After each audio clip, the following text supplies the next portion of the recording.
It's the Dr. Cloud Show, and it's good to be back with you again today and getting to hear from you. And I know I'm going to get to hear from you because you're going to call me, right? So this is a call-in program for those of you who are tuning in for the first time.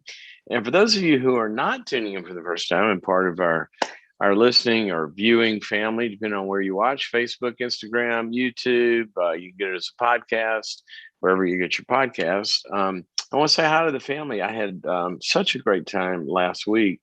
I was at the Global Leadership Summit speaking there, and so many of you came up and just said so many cool things about the family we're building here and the tribe and just how you tune in and how you text with people and go on the platforms and leave comments and all of that. So thank you for all that encouragement. But I want to I don't know what the word is. Thank you for more than that. Just kind of that we can all come together here as building, I call it our tribe, right? And be on a journey together, because there's so much sharing that goes on both on the platforms, but also on the program. And as we share our stories, it is so powerful. And not only the telling and not only the sharing, but as we join in and listening to each other, what we do is we identify dynamics that we have, even though we don't have the same context as that person. It might not be going through a divorce, or might be, not have an adult kid that's off the rails, or, whatever. But we know what it's like to feel rejected. We know what it's like to feel abandoned or betrayed. Or you also know what it's like to care about somebody that's not caring about themselves very much. And we can all identify. So that's what we do. And we process it all together. And I'm going to get the number out to you so we can do that. 844-940-2774. 844-940-2774. 844-940-2774. And, it's interesting. I used to do a call-in radio show for a long time. Long time, called New Life Live. And we would have, in the hour, there'd be breaks, at the sort of the 20-minute and the 20-minute till in the hour, and there would be commercials. We don't have any commercials on this program, but we are kind of, the closest thing we have to a commercial is I have an announcement for you about our upcoming webinar, because we do need to get the word out about that, because this is one that I'm really excited about. And it's called The Art of Confrontation. It's coming up September 28th. This will be a 2-hour live event. But if you can't be there live, no worries. You can, if you register for the live event, after that, you can stream it as many times as you want and go over it and study it, make it part of a study group. You can get a group over to your house and watch it together, put it up there on the however you do that, put your laptop up or your desktop up and everybody sitting around a circle, or an iPad or something, or put it up on Apple TV or however you connect to your big screen and have a group experience. Here's what it's about. It's called The Art of Confrontation, Delivering the Truth with Love and Grace. And the reason we called it this is, the reality, if you think about this, the reality is, I don't know where I first heard this sentence, but it just makes all the sense in the world. Many years ago, I heard this, that your success in life is going to be equal to your ability to confront. Now, at first glance, it sounds like, why are you around confronting people? Well, that's not really what confront means. Confront, literally, the word means to turn your face towards something. Look at something frontally, confront. And we're going through life, right? And you're ascending, you're getting better and better, and this relationship's growing, or this business is growing, or this team is growing. And then we hit an obstacle. Hello, we live in an imperfect world. We have conflicts with each other, and we have disagreements, or you want this, and I want that, or I'm not performing and you got to tell me, or whatever it is. We hit this obstacle, and in our relationship, I might not be getting exactly what I need, or you might be hurting my feelings in some way or something, whatever it is. Or it might be worse than that. You might be with a toxic other in some way.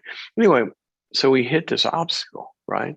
Well, here's what that statement means, that your ability to confront Look, if we hit an obstacle, then we've hit the ceiling unless we can confront that obstacle and get past it, get to a better place. So that's why our ability, where we're going to end up, and how close we are, how our relationships work, how a team works, how a project gets done, anything is going to be equal to our ability to confront issues and talk about it. Now that gets difficult because some people are defensive and some people gaslight you and all of that. And that's why we call this the art of confrontation, because there's an art and a science to it. There's so much neuroscience and psychological research, and also because I come from a position of faith, there is so much in the scriptures that God has told us about. This is how it works. This is how confrontation works. If you do it this way, you'll have the best chance of a good outcome. And if you do it this way, not so much a chance of a good outcome. So we have to learn that art and that skill. So September 28th, sign up by going to boundaries.me/confront, boundaries.me/confront, and sign up. And also with that, you get, I do extensive, we call it an outline. It's kind of like so much information as we go through it that you can use. It's kind of like your workbook to continue to work on this as you continue to stream it and study it after the event. Boundaries.me/confront. All right. While you're there, check out boundaries.me. There's a lot of stuff on there to go peruse. Okay, guys, we always start out with the thought of the day. And here is one that I don't know what made me think about this. I think it was talking to somebody, or maybe it had been me with a particular project. But have you ever felt like this? That you hit a wall? You ever felt that? You hit a wall, and what I mean by not with another person or some obstacle in, you hit a wall and nobody's going to return the call or something like that. What I mean is you hit a wall inside in your motivation to keep doing something that you really wanted to do at some point. Say you're gonna, I don't know, whatever the project is, could be, you're trying to reach some goal, you're trying to start something or develop something or do something, I don't know, lose 50 pounds or write a book or start a business or finish a course or whatever it is, work on a relationship. And you're so motivated and you launch into it, right? And then you hit the wall. Well, here's what I want to share with you. Please hear this. That is a known path. Nothing's wrong with you because you hit the motivational wall. Nothing is wrong with you. In fact, if you didn't hit the motivational wall, you probably hadn't gone far enough even caring or trying in a way. Because the curve kind of goes like this. Our motivation is up in the beginning. Let's talk about that. See, in the beginning, we got, we're so excited, right? I'm going to go do this. And we sign up and we order the materials and you got the workbook and, whatever it is. And because in the beginning, what do we have? What we've got is we've got the vision of what it's going to be when I accomplish this goal. And that is so energizing. What it's going to be when I have this relationship or whatever it is. And the vision itself and the goal, there's a motivation, there's an adrenaline, there's dopamine that's firing off in your brain, and you're in love. And you'll do anything to get there. And you do, and you start to work at it. And you start to go forward. And then you trudge. And then what happens is it doesn't exactly work out real quick, right? You don't go hop on the scales after a week and the 50 pounds are gone and you've been working your butt off or whatever is going on. and you kind of hit that first sort of frustration, or something's happening in there that yeah, somebody's not doing their part, or they're not returning your calls, or you can't, whatever it is, there's some sort of a frustration, or it's just taking longer, or kind of whatever it is. And what happens is some realities start to impinge on that adrenaline rush, that desire, and all of that. And we hit a dip, or you're just kind of tired. You're working on this really hard. Um, Hang on, I'm trying to get our calls here. Hang on. Had a technical issue here, please. There, got it. And it's starting to just, that first little ding of you're fatigued or tired. It's taking longer, or it's harder, or got more conflict to work on, or whatever it is. And then we hit a hard spot. Now let's talk about that spot. When you hit that obstacle, when you hit that spot,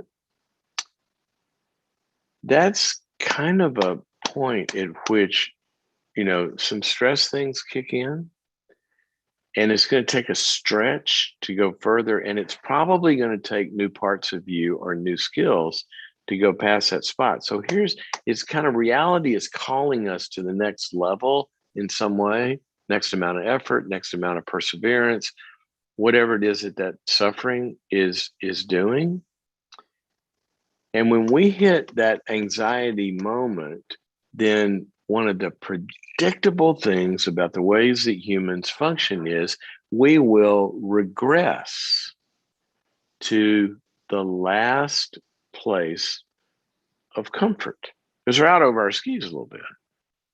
And what happens is we regress to our last state of comfort, and also to and this is what I want you to get, guys.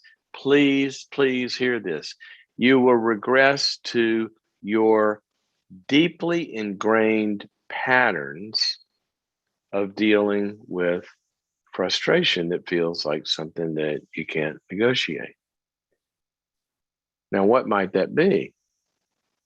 Some people hit a wall, and what do? They isolate. They unplug. They kind of withdraw.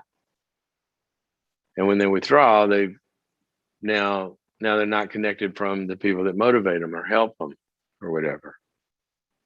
So now they've lost support, or they withdraw and they start to think negatively. I'm a loser. What made me think I could do this?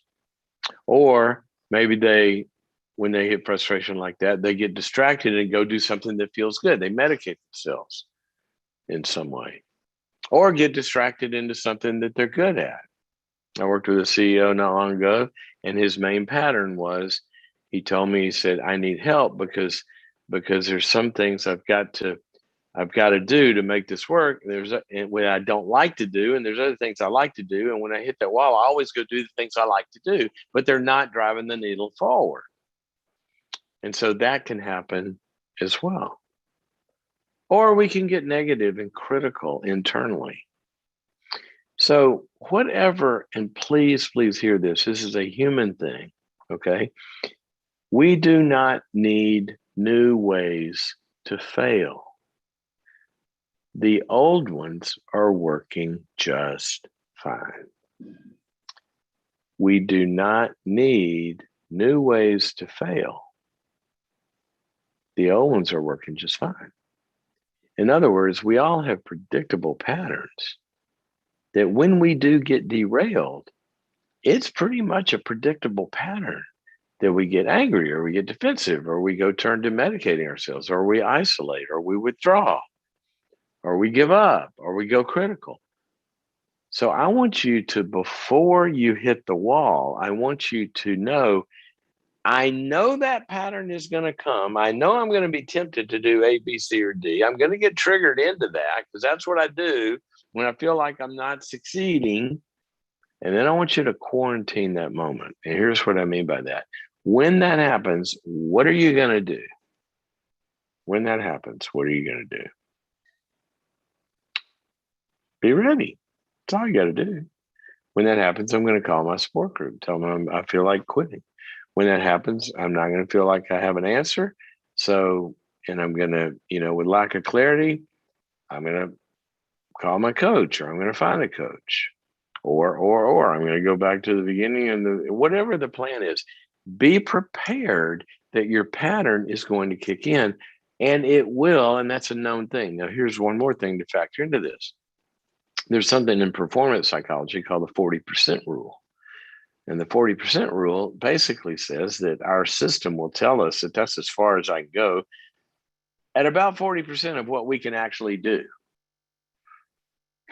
This is sort of like, you ever seen a trainer in a gym and somebody's lifting and they sort of hit the wall, and the trainer's going, give me three more, give me and they're calling more and more and more out of them, because the person's body and psychology and everything in it said, that's all I can do. It's not all you can do, but your system will tell you that, and for a protective reason, doesn't want you to go too far.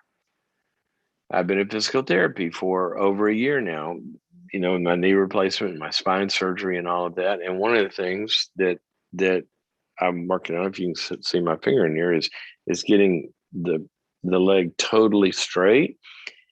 And my therapist will have me, pushing down on it, and she's pushing down on it. It hurts like a, what. And she's going, I need more. And I'm going, that's all there is. She goes, no, more. And she keeps doing it. She keeps doing it. And somehow there's a little more that I didn't know was there. So who's going to push down on your knee? That's a big question when you hit that wall. But predict your patterns. Okay. Now what's going to happen is, as you push through that wall, then you're going to get into a whole nother cycle of, you're going to get some momentum again. So find your default ways, expect those, know that you're going to hit the wall. I don't really know the number. They tell me I've written about 40 something books, and I have never written one of them. First of all, I don't have time to write books because I work full time. This is parenthetical. So many people come up and say, oh gosh, I've always wanted to write this book. And I go, well, write it. They go, well, I don't have time. Yeah, you do. I mean, do what John Grisham did, and just write one page a day. A year later, you'll have a book. You can write a page. But when I get in, I have to write it here and there in little minutes of time,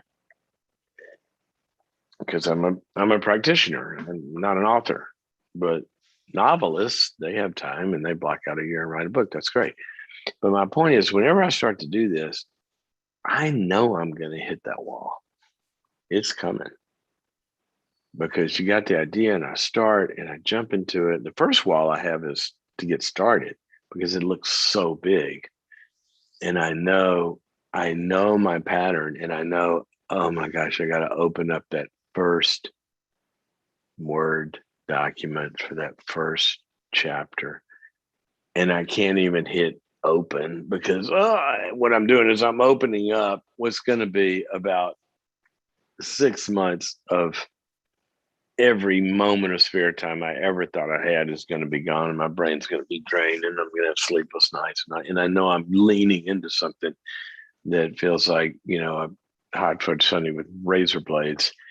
And just to get started, that's where I hit the wall a lot of times on a project like that, because I know what it's going to entail. But then after you get into it, I know where it's going to come in the curve. I have to plan for that. So here's what I'm trying to tell you. The performance research tells us that the biggest factor on whether or not a goal is going to be accomplished is the belief that it can be done. So you got to have the belief that it can be done. Now, my hunch is, if you are not trying to, go to Mars, I guess other than Elon, most of us aren't. If you're not trying to go to Mars, probably what you're trying to pull off has been done before. People have started businesses from nothing. People have started businesses with no money. People have started businesses when nobody believed them. People have started businesses when everybody said that's impossible. People have lost gazillions of pounds. People have overcome horrible relationships and fixed them. People have, and why am I saying all this? Because I think most of us, in what we're trying to accomplish, most of us should believe that it's possible for this to be done. This can be done. We should believe that. And if you don't, my hunch is, because I hear this all the time, people say, well, you can't do that. I go, yes, you can. I know 5 people that have done that. Don't tell me it can't be done.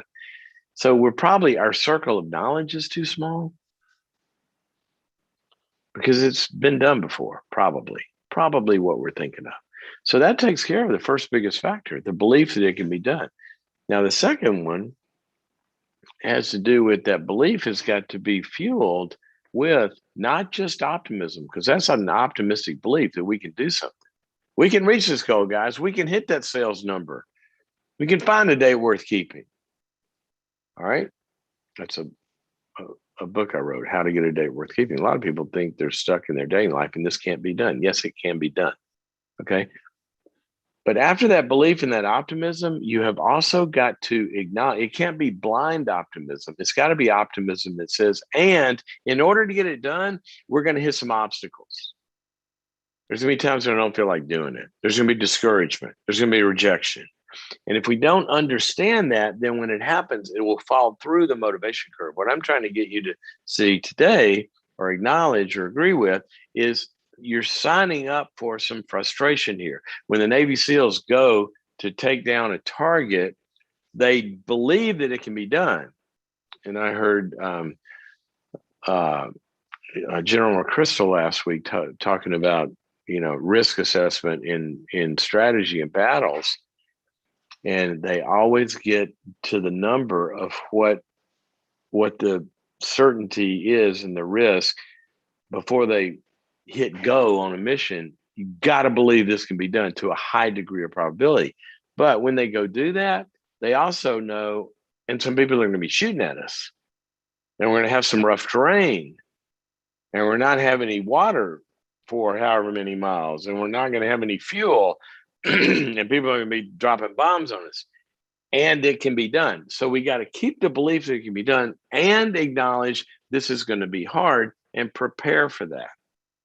I'm going into a second total knee replacement. The last one was really hard because I had some complicated pain issues, and I know this is going to be awful. I think it is. It's interesting. I was looking at some videos by some surgeons about, preparing for your total, which is, my surgeon said, this is an internal amputation, so it's not fun, right? And I was surprised. They said the number one thing that people do wrong when they go into this kind of surgery is they don't prepare for how hard it's going to be, and they don't get their team together. Who's going to support you? Who's going to help you through it? Who's going to do whatever? So when you hit those hard parts, know that they're coming, and then they won't derail you. And that's what this is about today. The wall is coming, but you know what? The vision is worth it. There's nothing of value. It doesn't have a cost. Nothing of value is free. Nothing. Ask Jesus. We have a free gift of forgiveness, but somebody paid the cost for it. So nothing of value is free. And part of the cost is you got to go through the wall. So be ready. There you go. We can do this. And that's what the encouragement of the different platforms here is. You go through whatever your particular wall is. All righty. Let's go to the phones. Jolene is calling us. She watches on Instagram, and she's calling us from Washington. Jolene, Welcome to the Dr. Cloud Show. How are you doing today? I'm good. Hi, Dr. Cloud. Hey there. How can I help you? Have you called before? I did. I only talked to you a few weeks ago, actually. I had called in with a question regarding addiction. And I just wanted to call in with, I guess, a praise report, a bit of what has happened. And yeah, let you know. I dropped my husband off at rehab yesterday. Oh my goodness. Tell me what happened. Well, and remind me of the call. I remembered your name for some reason. Now, Okay. what did you ask me on the call and Yeah. what did we say and what did you do? So And I asked if someone have long-term sobriety without kind of digging in and looking at, some of the root yes. issues, And I that are said, there. yes, it's Um, possible. People do go cold turkey, but we call yes. them dry drunks. And they have Yeah. all sorts of issues, and everybody Yeah, else pays for absolutely. it. And a lot of them end up saying, I liked you better when you were drinking because now you're really Yeah. hard to live with, Yeah. right? Yeah. And so you had gifted us the your website, and so I have been taking advantage, kind of plugging in. So also the other issue was because of his extreme anxiety, I didn't think rehab would ever be an option. We had, with doctors' help, tried to do some alcohol tapers and stuff, Mm. but I think And if I I recall, was now plugging I'm in kind and of I remember the started. call. Didn't he have some Okay. social anxiety? Wasn't that a part of it? Yes. Yes. Now I And do I think that remember. was the Yeah, biggest reason, the fear of going to rehab. It's all his biggest fears realized, yeah, yes. And so I started plugging in, and I started with the course of just working. And I had started my own counseling journey about a month ago. And I have been plugging into kind of the personal work on my own. And I think I felt reinforced in some boundaries that I had in place. And I was feeling good about the work I was doing. I told him about the call, but I didn't say anything really about, and I haven't said anything about rehab, honestly, ever. But the other crazy thing is I had a brother who got out of rehab a few weeks ago. And so we're aware, of ways to get help and everything. And probably only just over a week ago, with some additional panic attacks that he Mm. had been having, he came to me and said, I think I need help. And I think I need a full program. I Wow, recognizing I can't do this on my own. wow. And he got in. And it all came together, and he got in. And yesterday he wasn't supposed to get a bed until Thursday. I called in the morning and they said, if you can get here before 3 o'clock, and it was over 3 hours away from our home. But I had gotten things in place and kind of knew what we needed. And we got there 20 minutes before 3, and What a great he's outcome. there. What a great outcome. So, And what if you put it in a sentence? What would you encourage people to hear from your story? um, I think not giving up, but I Not giving also up. think I, I came to a place of, I had to do my own work. And I feel like there's been a lot of breakthrough for myself there, Well, and that helped you to regardless, stand because into the I space started with my him that journey. needed to be done with him Mm-hmm. by doing your own work. Mm-hmm. Yeah, Yeah. that's it. That's it. That, Jolene, that I don't know a better way to describe what I talk about a lot. I don't know if you've ever heard the beginning of the show. I usually do at the end. I say, we're fighting this war against dysfunction one dynamic at a time. And that starts Yeah. with us changing our own dynamics that interface with the dysfunction in the world around us, with people and other things. And if we can change our dynamics that Mm-hmm. don't fit with that dysfunction anymore, then we can overcome it, and then we can, Yeah. can even help. But it starts with us growing, right? Yeah. Yeah. And I Yeah. just feel like the way everything has come together, he had even some breakthroughs, recognizing things. And I know he's there's things that have already come up. Like, I know he's going to work on things. That's cool. And I know that I'm already in it for myself. That's cool. Well, give him, so you got the boundaries.me total package, right? Total. Yeah. Yeah. Okay. So make sure he watches that, or try to get him to watch there's a webinar on there, overcoming anxiety. And I think there'll be some helpful stuff on there. That's the one you suggested. Yeah. Okay. Yeah. And cool. I think we'll take advantage of so many of the resources, when he's out, for just continued growth and encouragement. Seriously, I think it's really cool when couples, so the boundaries.me platform, if you go there to that website, people, boundaries.me, it's got over 90 courses on it, on all of these topics. And for couples to watch them together, or people have told me they watch it with their kid, or they watch it with their adult kid, or their prayer partner, or their friends, or whatever, it kind of becomes a path of even, building a support group or a relationship. So I think y'all should do that. That's good. Well, thank you. I think we will. I think, I just wanted to share the good news and how God has been working. And I just appreciate the resources also. And just wanted to share today.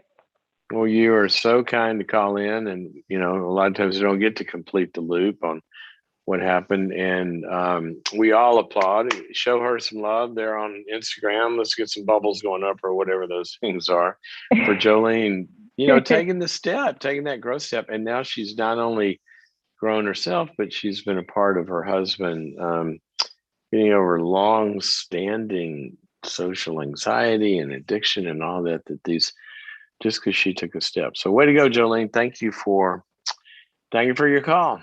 For those of you who want to find out the stuff, the material she was talking about, go to the website, boundaries.me.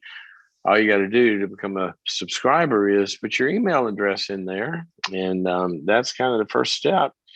And I think you get like 2 weeks free trial. And after that, it's going to cost you a little more than a cup of coffee to be a subscriber. Anyway, I think it's worth it. A lot of people think it's worth it. Go check it out. It's free to look at. Boundaries.me. Boundaries.me. Okay, let's go to Samantha, who watches on YouTube. Samantha, welcome to the program. How can I help? Hi. Hey there. Hello. Hi. Can you hear me? Hi. I can hear you. Hi. Hi. Awesome. I think we got that part covered. So what's up? Okay. Well, I had called almost a year ago. I guess it's been over a year. At the time, I was dating somebody that was just not right, and I had gotten cut off, but I had listened to what you had said afterward about, owning your own issues and blame shifting and all that. But now my question is, I'm not with wait a that minute. person. Hold on. You were dating somebody that doesn't right. Did you kick him to the curb? Did you get out of it in time? I did, but then like 3 months later, he apologized and I foolishly took him back, but he had promised to do some things, which he did, which was give me free access to his phone, his Facebook, all that stuff, because he had been cheating, answering my questions, putting on his location because he was a mobile mechanic, so I could see where he was.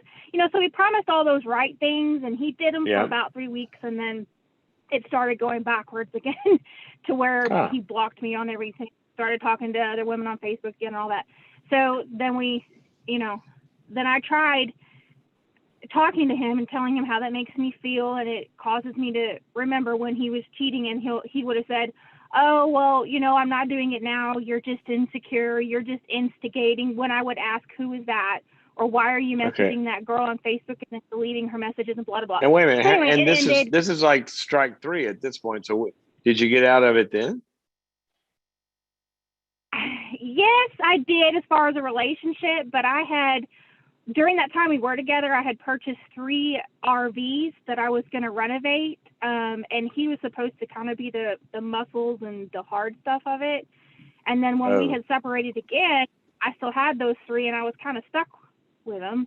And so I'm doing them on my own, but a couple of things I had paid him to do, like some outer work and some of the brakes and things like that, because I don't know how to do it.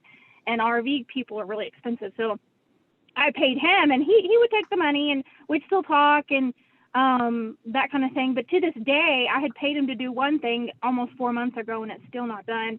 And I would ask him, I would say, hey, when are you going to go out there? It's not done. I need this done.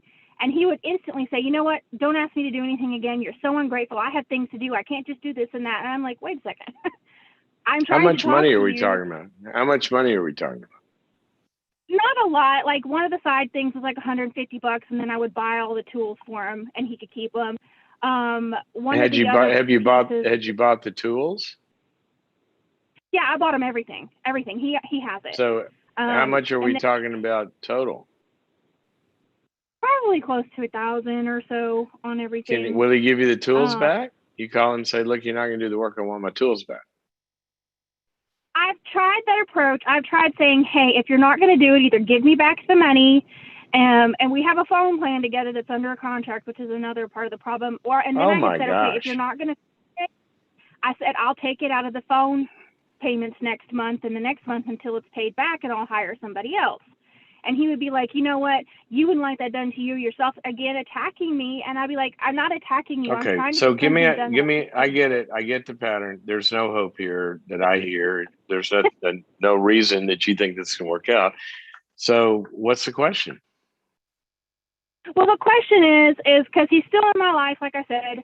Why? Like the other day. Why? Because doing that, and I guess there's a problem with me. What? I don't know why I keep giving him and hoping that he's going to be better. Why? Because he's showing me that he's. And well, you tell me why. Why? Hold on, stop. Just slow down for a second. Give me one reason, one objective reason why you think he's going to be better. Well, I met him in church, and he's a Christian. I know that doesn't mean anything, but he listens to the word and everything. And I just had. Wait a minute! Stop! We're going to deal with each one of these. Yeah. I met him in church. Okay. Is this a Christian church? Yes, it's a very big church. Okay, a very big Christian church. I bet they read the Bible there. Is that right? Yes. Yes. Do you believe the Bible? Yes. Okay. You know what that Bible says about church? Well, that's where the sick go to get healed. What? That's where the sick and the broken and the hurting go to get healed. But it's also a place for those who... That's one of the things it says. It also says that in that church, there's some good people and there's some thieves and abusers and predators and bad people in that same sanctuary. That's what the Bible says. So just because you met him in church, that doesn't mean anything. Now let's go to the next reason why you have hope. Let's go to the next reason. Well, and then, he'll come back after when I'm like, okay, I'm just not going to talk about it. Like recently was his birthday, and he had given me the silent treatment for several days. Wait a minute. You're not making me hopeful. You're not making me. I'm asking you, what are the reasons you have? You said you keep hoping he'll get better. Give me a reason. You met him in church. That's not a good reason. Give me another reason why you hope you think he's going to get better. Well, he'll apologize after a while. Okay, stop. Let me tell you about the Bible again. John the Baptist is at the river, and the Pharisees come to get baptized and repent. And do you remember what he said? Remember what he told them? Repent, for the kingdom of God is at hand. That was one thing. I don't remember the rest. Here's what he said. Bring forth fruits with your repentance, you bunch of hypocrites. Yeah. Don't just say you're sorry. Sorry means nothing. People say, I'm sorry to shut people up a lot of times. Okay, sorry. No. Bring forth fruits with your repentance, which means sorry is as sorry does. I think it was what's his name that said that? What's his name? Forrest Gump, right? I don't. Or stupid is Yeah. as stupid does. Whatever. If he's really sorry, you're going to be able to see it. But you're having hope because somebody said they're sorry.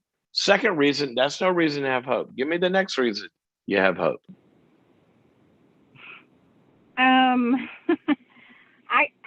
I guess there's really not much else because, like I said, he'll say he's sorry and then he'll make a correction for about a day or two, and then it goes backward, and then I'll talk to him and try to like, hey, remember you said you wouldn't do this, and it hurts me. It feels like I'm being dismissed, and then he'll just go back to saying that I'm the problem. Nothing fixed. Samantha, you're telling me the same thing over and over and over. You sound like a recording. Yeah.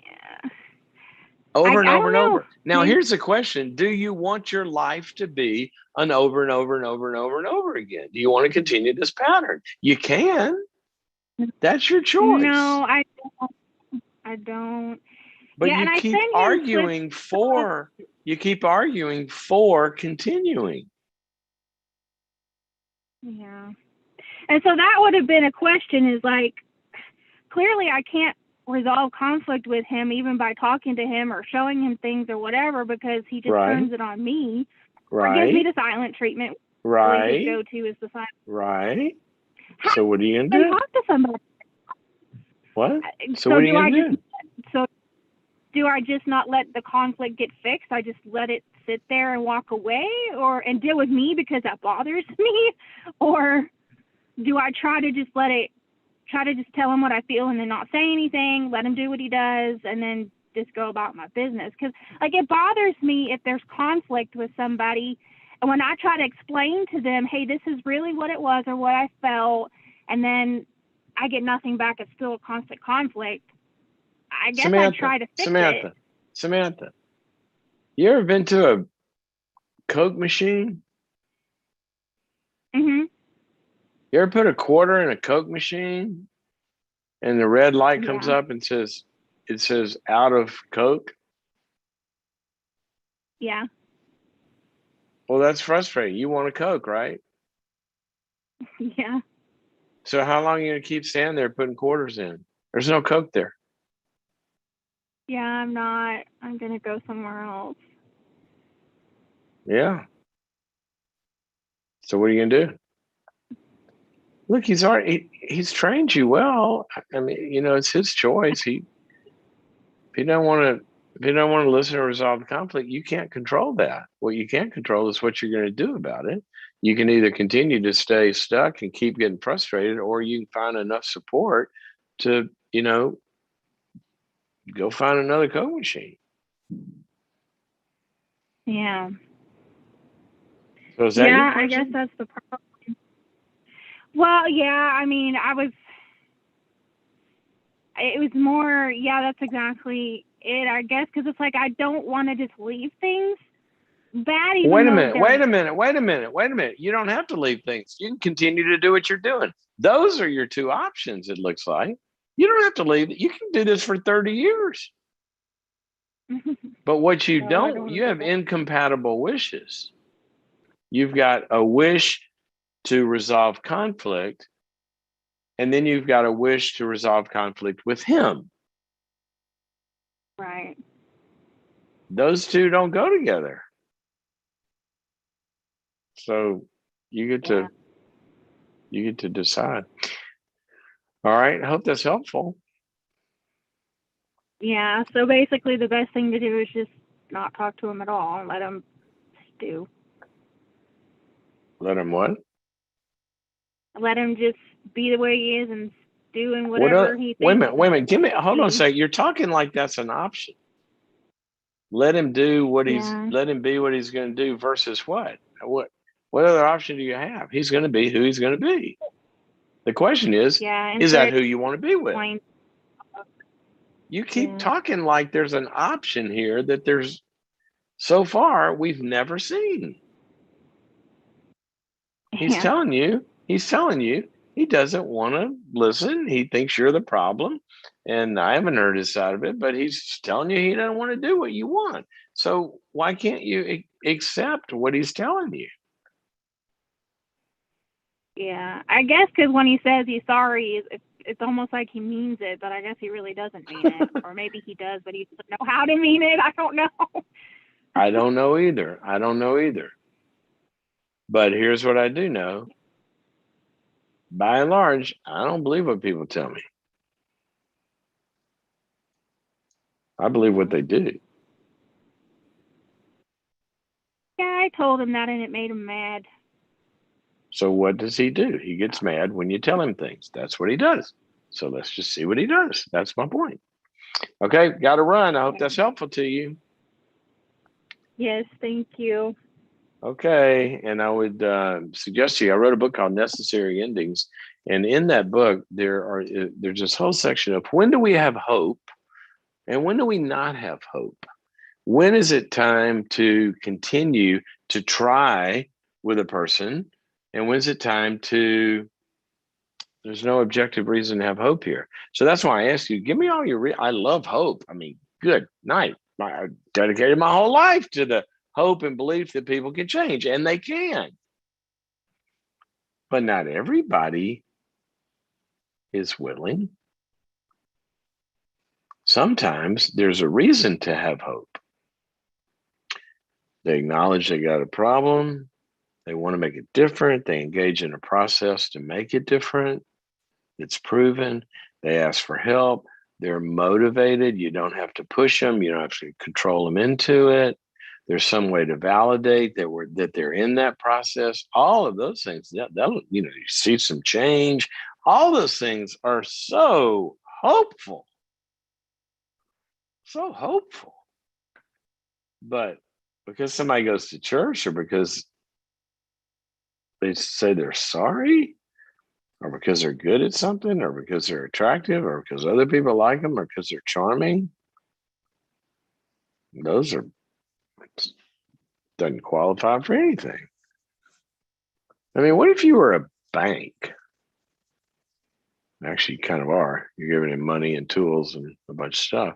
But what if you were a bank and somebody came and said, I want a loan, and the bank says, okay, well, let's look at your credit history. And they look on there and you've never paid one obligation ever. Then what are they going to do? But you say, but this time it's going to be different. Well, clean it up, clean up the credit report, and then we'll talk. So I believe in people overcoming stuff, and I believe that sometimes our credit report doesn't look good or somebody's credit report doesn't look good because bad things happen. You run into seasons, but those cases, people are working on it, right? And they have explanations and reasons. They don't make the bank the problem. Anyway, that's a bad analogy because I don't like debt anyway, but there we go. That's another issue. Okay. We should talk about finances one day. Yeah, different topic. All right, let's go back to the board here. Where are we? Helen calling us from South Carolina. What a great state. Big Clemson fan here because of my daughter's Clemson attendance. Welcome to the program. Hi, Dr. Cloud. Thanks for having me. I'm actually in upstate South Carolina near Clemson, so tiger paws are everywhere. How about, I couldn't believe it the first time I went there. It's like you drive down the street, every store, every restaurant, every whatever, there's this big orange tiger paw. Are you a fan? Yep. You guys are serious. I'm not originally from here, but I've got to be a fan if I live. You kind of do. Well, drop in on Olivia and make sure seriously. Drop in on my daughter and make sure she's doing her homework. So, yes, sir, I will. tell me how I can help you. Well, I am having troubles with establishing boundaries with my mother and kind of the next step in moving forward if there's going to be reconciliation in our relationship. Things don't happen in a vacuum, and there's been a few years worth of, I feel, that she's violated mine, and I'm a single mother. I have 3 small boys. How old are you? I'm 31. 31. And how old are your boys? 3, 4, and 6. 3, 4, and 6. So you're kind of recently divorced? Is that right? Yes, the divorce is final at the beginning of 2019. So pretty recent. Okay. So you've been out of the house away from your mom for 10 years or so or more. Is that right? Yeah, 3 days after I graduated high school. So that was 2008. So I've been gone a while. Don't want to let any dust grow under your feet, right? Or is that the way that moss or something? It sounds like you're out of there. No moss here. Okay. So tell me what the issue is. Well, she was watching my children while I was going to work. And this is recent. This is like last month. And it was well understood that any kind of corporal punishment, like I resort to spanking as a very, very last resort. I try to use a lot of other consequences before I go to spanking, but the Sure. understanding was and has always been that's the parent's responsibility if there's going to be any spanking. And I got off work one day, walked in the door where she had my boys, and she said, I just want to let you know that I bare bottom spanked your middle child on his bare bottom, and I know you didn't want me to do that, but I thought you'd be okay with it in this instance. And okay. So she violated the standard that you had given her, clearly. Yes, Was clearly. your son okay? Yeah, and I mean, was he okay? He was okay, yes. Okay. Yeah, he was fine. She said, well, I didn't leave any bruises. Yeah, well, thank you, Mom. So what happened then? Yeah, all right. Then I packed all the boys up and left, and I told her before I left, I said, I just need time. I need to pray about this. You can't watch them anymore. And there's a problem because, I left my ex-husband, because there was domestic abuse from him towards me. And so it triggered a lot of stuff for me. And I just told her I needed some space to think through this and not make, I didn't want to explode on her, but I felt betrayed and disrespected. And this isn't the first time, there's been instances with haircuts. I said, please don't cut their hair. And I've come back to them with shaved bald heads several times. Oh, come on. Because she would, Helen, this is not in any way even remotely acceptable. I know it's not. I know that it's not. So I haven't seen them for a month. You said you haven't seen put them? her messages for my stepfather and my mother. Oh, okay. So you told her why? How did the month happen? What kind of communications happened in that month? There wasn't any from me to her. I put her messages to spam, at least on Facebook, and then any text messages, which she would include my sister in on them. So it would be a group message and it would show up. And no, wait a minute. Say that again. Here's what I'm trying to figure out. When the incident happened, you said, I can't talk to you for a while. Was that your communication to her? Yeah. And yes, did she say, I'm sorry? I can't talk to you. She did say that she was sorry. Okay. But she said she's sorry for all the other stuff too. Yeah. So you said, I can't talk to you for a while. And then what happened after that? Mm-hmm. I didn't understand the Facebook thing.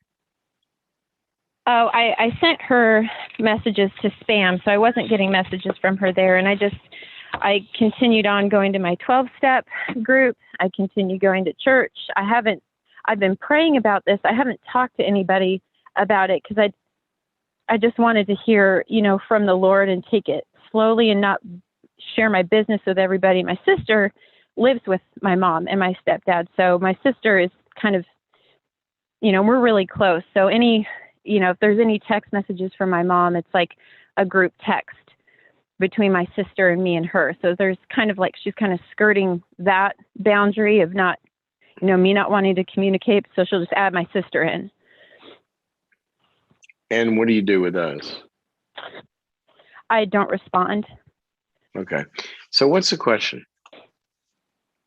So my question is, what does it look like now that I found a church that I've liked going to, and she showed up on Sunday, where she had told my son, my oldest son, next time Mimi sees you, it'll probably be in heaven. I probably won't see you until we're in heaven.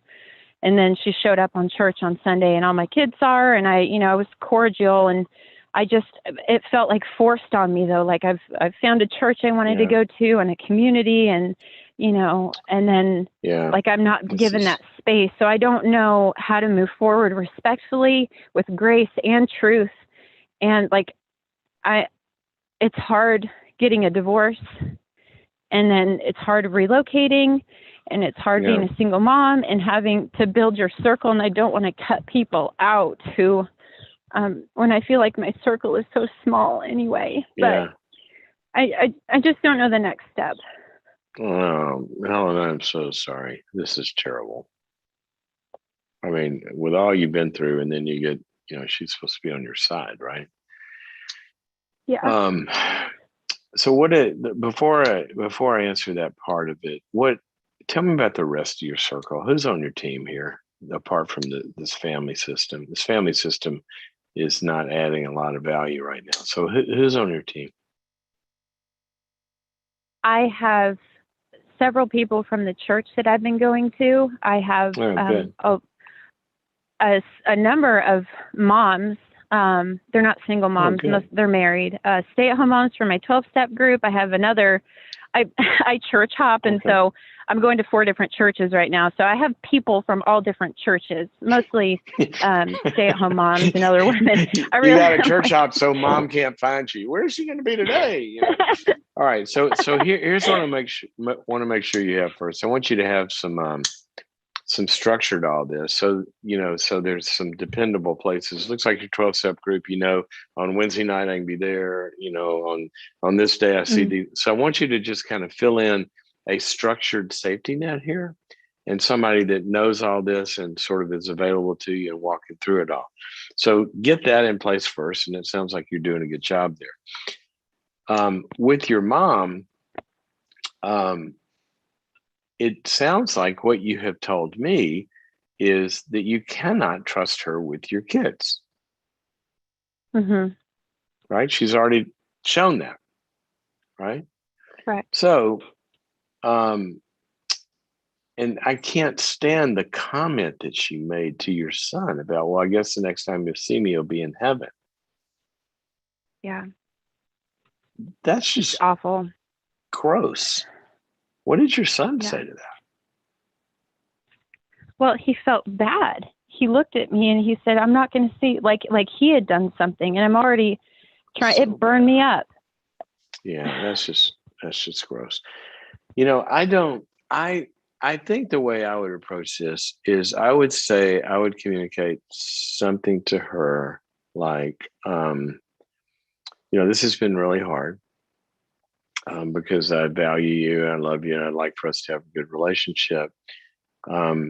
I have asked you on several occasions to not do certain things with the kids, and you did it anyway. So I can't trust you and believe you, that you're going to follow what I want for the kids. So I won't be able to, you won't be able to see the kids alone. Okay, let's start there. Mm-hmm. Now, I don't know the context you do all this or how you say it, but that would be one. But what I would say is, if you are interested, Mom, in having a relationship beginning with me, then I would like for us to sit down and see if we can understand from each other what's going to be needed to make a way forward. Because I do want a relationship if possible, but we need to sit down and try to understand each other and know, what's going to, and I'd use that phrase, what's going to be required for us to find a way forward from here. Okay. And my suggestion is, when the two of us have talked together, we haven't been able to find ways forward. So what I would be open to is, and I would talk to one of the pastors at the church who has a lot of sense and a lot of experience, or I'd get a good counselor and I'd say, I think it's best if we do this with a third party that can help us. Mm-hmm. And that's probably the context that I would go talk to her in, probably. I mean, you know her better than me. If you think the two of you can sit down and she can hear you, but I would just have to tell her that, as far as the kids go, I can't let you be around them if you're making comments like, I'll see you in heaven. That's really, really gross. Mm-hmm. Or if I tell you to not do certain kinds of things and you give them a spanking when I ask you not to, I told you not to do their hair and you came back and they came back bald. I can't. So, but what I want to know, Mom, is what do you want and what are you willing? Can you understand how not being listened to and my requests being, honored or respected? Can you understand what that's like for me? Because if you can't, I can't go forward. Now, I don't know if you can have that conversation with just the two of you. You might can try it and say, you know what, this isn't working. And maybe we need to go talk to somebody together. Or you could say, another approach is you can say, if she says, gets defensive or says no or whatever, say, why don't you go think about this, Mom? Here's the things I need for it to be like. And if you come to the place where you can respect those wishes, then I'll be glad to talk to you again. And until then, I guess we're not going to talk. Okay. Those are some thoughts. I can do that. That gives me some direction. That helps. So sorry. It's hard. It's all right. It is hard, but God has been so good, and I know that He's working everything for His glory, and I know that He's not left me alone in this, to deal with it on my own. So I truly appreciate your time and your advice and your counsel. I appreciate it. I guarantee you, He has not left you alone. And the cool thing, one of the cool things about God is that there's not much that we go through that He can't say, oh yeah, no, I went through that. Right? He's had people promise Him stuff that they violate anyway. He's had people do manipulative stuff. He's had all of that. And so that's why I love that verse. One of my favorite verses is in Hebrews, where it says, we don't have a high priest, meaning Jesus, who can't sympathize with what we go through or with our weaknesses, because, it's all happened to Him. So He says He won't leave you and He won't forsake you. And He'll also bring you a way out and bring you help, which He's done. And so she's got to make her own choices. Hopefully you can give her some requirements that she can live up to, and then you guys can have a future. I would like to see that. But if she doesn't, I would too. You can't put you and your kids in danger. No, that's right. I agree with you. All right. Let us know what happens. I will. And I'll go check on your daughter too. Yeah. Tell her, your dad said do your homework. Actually, you know what? She's made the dean's list every semester. The girl's doing good, but I like to give her a little grief. So thank you. Thanks for your call, and go Tigers. Thank you. Okay. Bye-bye. Go Tigers. Bye. Go Tigers. How about that? What are we going to do without Trevor in the gang? I don't know. We'll see what happens. We are at that time where we've run out of time. Several people are waiting. I want to make sure you guys call me back because I want to talk to you. But we're out of time for today. Thank you guys for sharing your stories.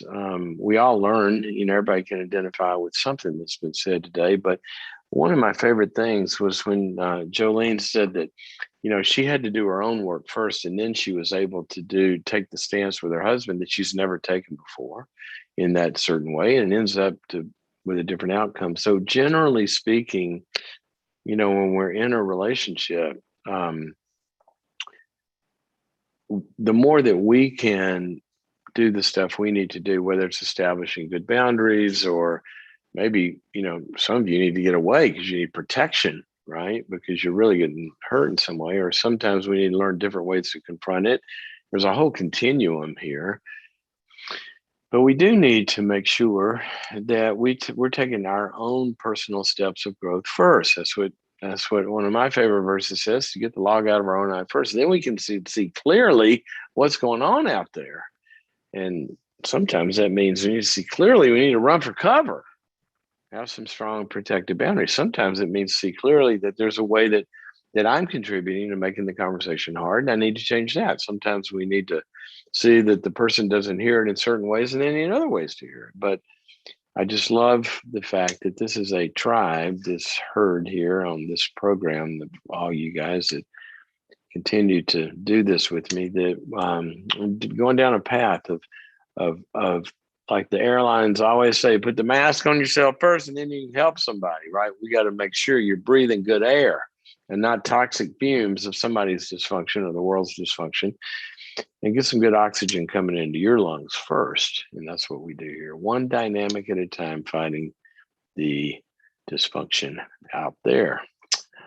All righty. Thank you, guys. One quick reminder, the webinar is coming up, 2-hour live webinar right here. The Art of Confrontation is coming up, and the art and the science of how to say things, when to confront, how not to confront, what never works, what has the best chance of working, how do you confront this people versus that people.